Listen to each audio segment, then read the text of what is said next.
Today I have 5 tips for buying your first home. Are you ready to buy your home, but you don't really know where to start? You're worried about those big monthly payments? Stick around because later in this video, I'm gonna show you how I can save you over $600 a month with one simple negotiating tip that I use with all of my clients. Plus, I'm gonna show you how to make homeownership the most affordable from day one with my top 5 tips for buying your first home, no matter what your budget is. Tip number 1, of course, is setting your budget and getting pre-approved. Now, here's the thing. First-time homebuyers jump right into house hunting without a clear understanding of how much they can afford. This leads to disappointment, a lot of worry, a lot of overextending your finances. So my tip is start by calculating your monthly income, expenses, and savings. Don't forget to account for your down payment, closing costs, and emergency funds. Once you have a budget, get pre-approved with a mortgage. The pre-approval isn't just about knowing your numbers. It's about the sellers knowing how serious you are and giving it the edge up when you're negotiating. A big part of this is obviously selecting the right lender. They're going to walk you through how to figure out what your budget is, walk you through how much you need for closing costs. They're gonna walk you through what you can afford, knowing all of the current expenses that you have month to month. So finding a good lender is key, and your agent's gonna be able to help you with that. Now, I know budgets aren't the most exciting part of buying a home, but trust me, it's the foundation for everything else. So stick with me because just in a few minutes, I'm going to reveal how I can save you over $600 a month on your first mortgage payment with just a couple of key strategies that I use with my clients. That means saving you thousands of dollars and putting it back into your pocket so you can use that money for renovations or maybe some unexpected life expenses, right? We all have those. Tip number 2, research your neighborhood. Once you know your budget, it's time to think about where you want to live. Researching the neighborhood carefully and determining what's important to you, such as schools, safety, walkability, proximity to work, and take the time to explore the areas. Talk to neighbors, check out market trends. Remember, you're not just buying a home, you're investing in an entire community. One tip I can also say about this is go on to Nextdoor, into that local community, and see what the neighbors are posting about. They're gonna be posting about maybe local events. Maybe you're gonna find out if they do maybe an Easter egg hunt in the spring, or if they are a neighborhood that always has garage sales or something like that. You're also going to find out the negative things about that neighborhood as well. All right, tip number 3, building your home wish list. Now, it's important for you to narrow down your location. It's time to create your home wish list. Now, you really need to have a clear idea of what your must-haves are, and I think writing them down makes a huge difference. Maybe it's 3 bedrooms, maybe it's a big yard, maybe you need that home office. And what's on your nice to have list? You need to have 2 clear lists of what's most important and what would be nice to have. And think about those things like updated appliances, or do you need a finished basement? So here's a trick that I like to use. Be flexible. In this market, it's rare to find the home that checks every box. So knowing your priorities will help you make a confident decision when you find the right home. Now, a lot of times when I'm going out with my buyers, they oftentimes come across a phenomenal home, but it's missing one key factor in their must-have list. And so I always like to go back to that must-have list that I like them to have written down either on paper or on their phone so that we can really make sure, is this a must-have that you can do without?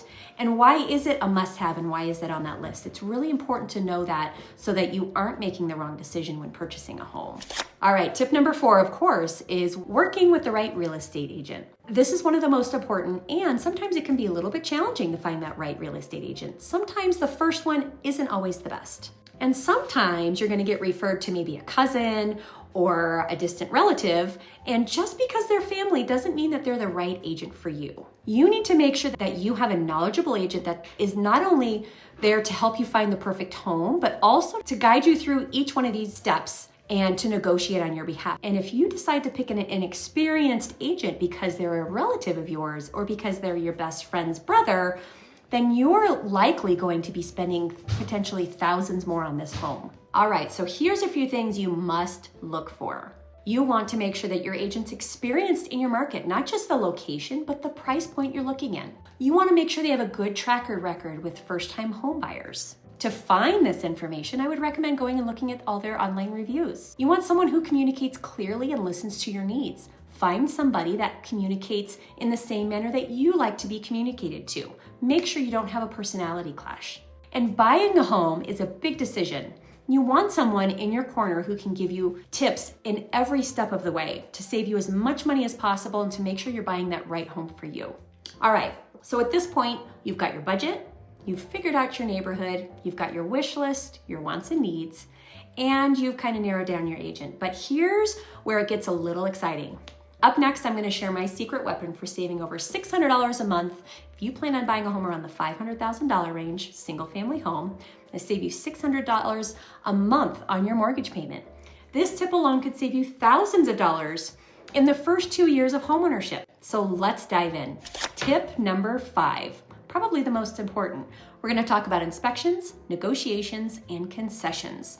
Some of these terms may be a little bit foreign to you, so I'm going to dive in a little bit deep on this one. First off, we're going to talk about inspections. Once you find that home you love, don't skip the inspection.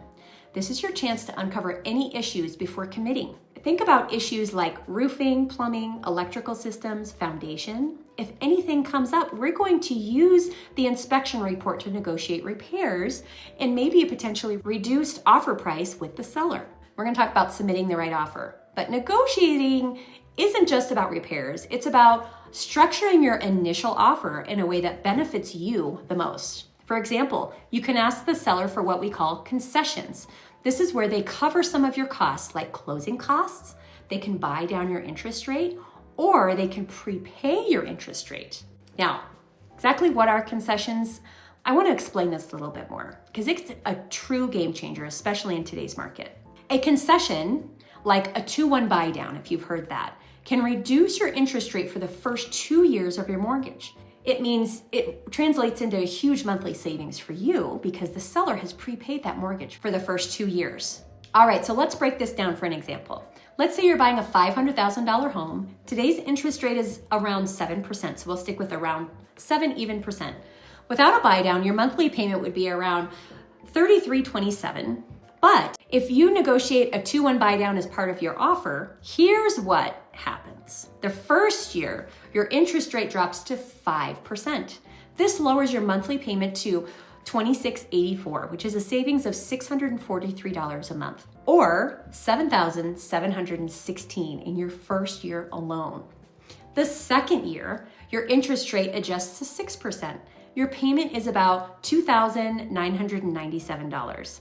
That's still a $333 savings per month, or $39.60 in savings per year. Now in total, you're going to be saving around $11,676 in just 2 years.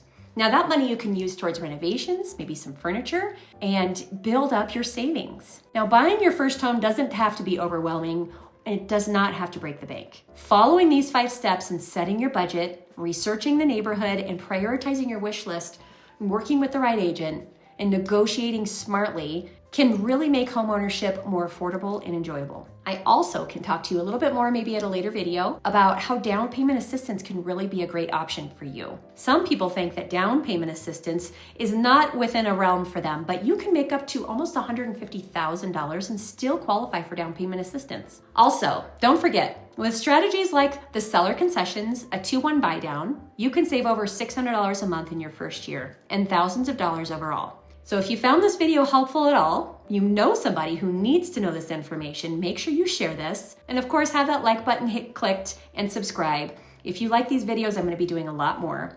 And I can make your dream of homeownership a true reality. So thanks again for watching and stay tuned for the next one.